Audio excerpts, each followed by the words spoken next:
Welcome to McPlum, simple solutions served daily. In this video, I will explain how to replace your Mini Cooper key.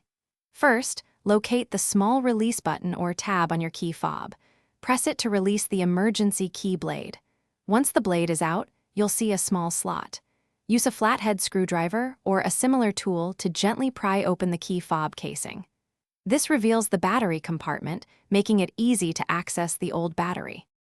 If your key fob shell is damaged, you can replace just the outer casing. After opening the old fob, carefully remove the circuit board and transponder chip.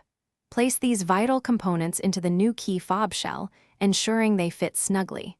Double-check that all buttons align properly before snapping the two halves of the new shell together. This process saves you from needing a full key replacement. For a completely new key, programming is essential.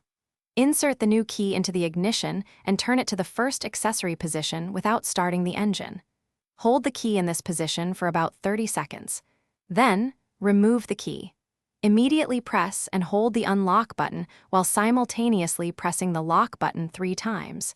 Release both buttons to complete the basic synchronization.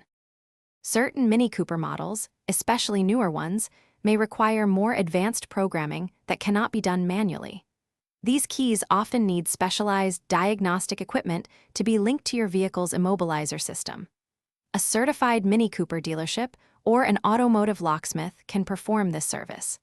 While it incurs a cost, it ensures full functionality and security for your new key. Thanks for watching. Stay juicy and subscribe.